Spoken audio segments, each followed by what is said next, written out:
Jamaah Takfirul Hijrah yang dibentuk oleh Syukri Ahmad Mustafa tahun 69 dari Mesir dengan menganggap bahwa semua orang kafir kecuali mereka yang tidak kafir.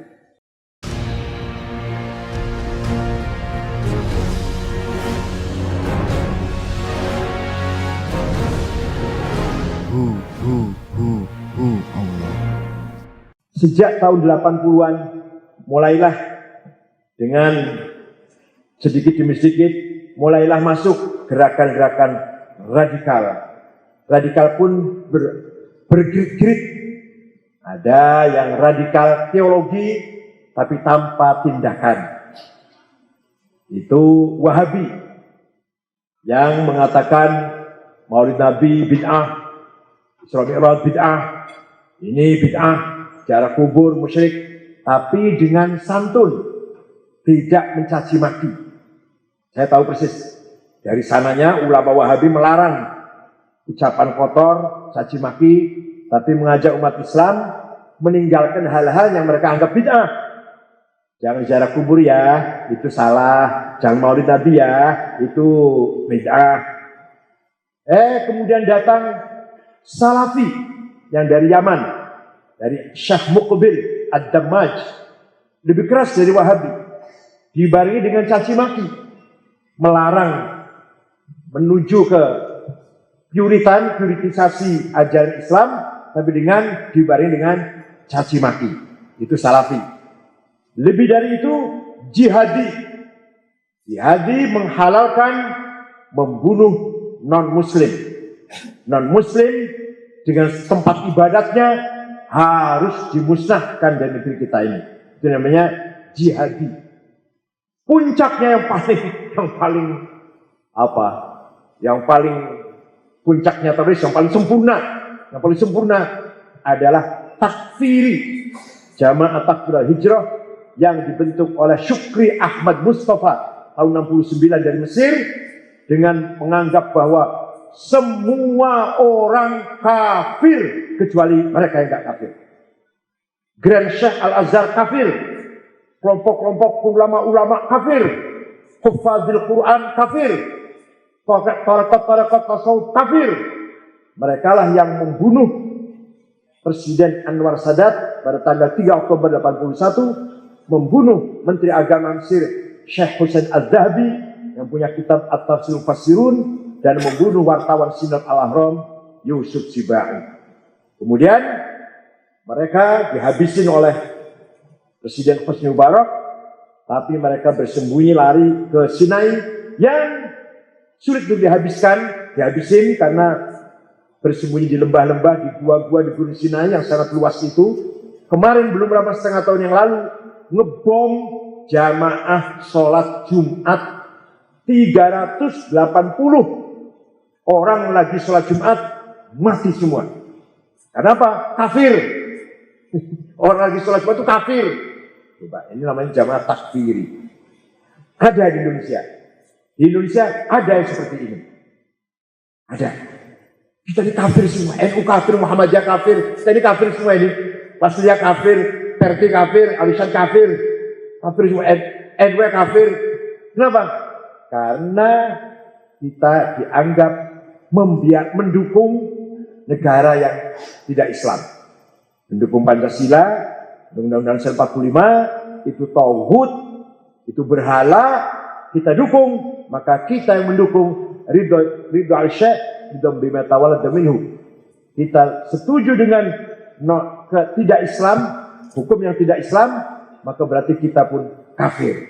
Persis sama dengan cara berpikirnya Abdurrahman bin Muljam yang membunuh Khalifah Amir Mu'minin Sayyidina Ali bin Abi Thalib dengan dalih wa man lam yahkum bima anzalallah fa ulaika kafirun. Barang siapa tidak melaksanakan hukum Allah kafir. Ali itu kafir. Kenapa kafir?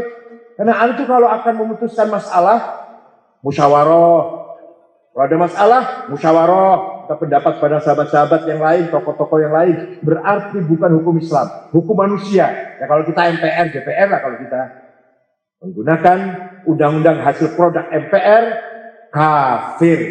karena bukan hukum Allah. Itu terjadi sejak lama ketika kelompok Khawarij dengan menghalalkan darahnya Amirul Mukminin Sihru Rasulillah minal basyari bil jannah minas sabiqil awwalin Fatihu Khaybar Ali bin Abi Thalib dibunuh dengan alasan Ali kafir.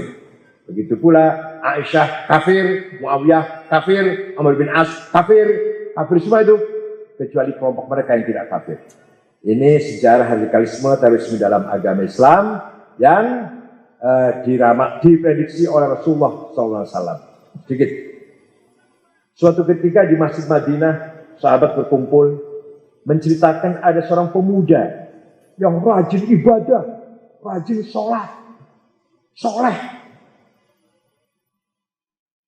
Pas Nabi Muhammad pun mendengarkan, ikut duduk di situ. Saya belum tahu kata Nabi, siapa ya? Pas Nabi mengatakan, siapa ya? Orang yang mana ya? Orangnya datang. Nah itu datang orang itu.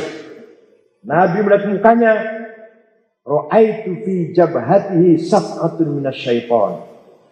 Saya lihat mukanya ada bekas setannya itu.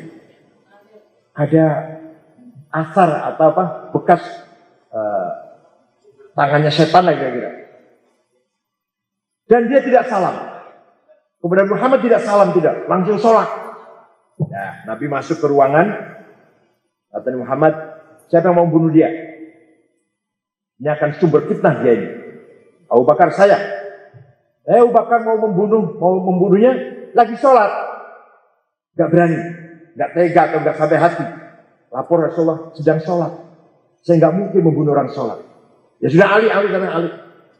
Ali datang ke sana, sudah tidak ada. Sudah pergi Rasulullah.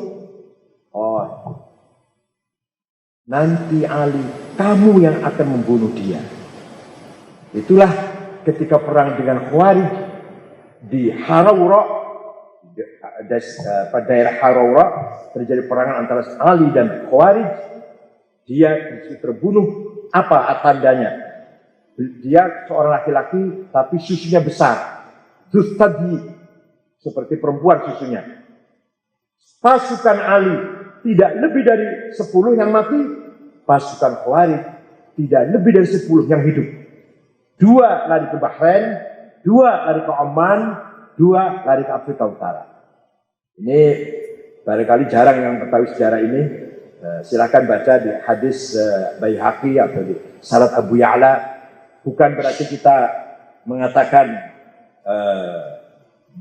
sekarang pun persis Khawarij, tidak. Tapi bahwa cara berpikir seperti Khawarij, madhabnya sudah tidak ada. Tapi cara berpikir secara Khawarij mengkafir-kafirkan orang yang tidak sependapat semakin melebar, semakin berkembang. Dulu kita kalau ngomong, ayo kita ngaji yuk. Sekarang tidak, ayo hijrah. Dulu kita kalau ngomong, ayo kita bertaubat, ayo kita ngaji, ayo kita ibadah. Sekarang mari kita liqa. Dulu kalau diskusi dengan dalil Quran atau hadis atau pendapat ulama. Sekarang dengan data survei. Mana yang banyak surveinya, yang paling banyak pollingnya itu dalam kebenaran. Ini ancaman atau memang tantangan di depan mata kita seperti ini.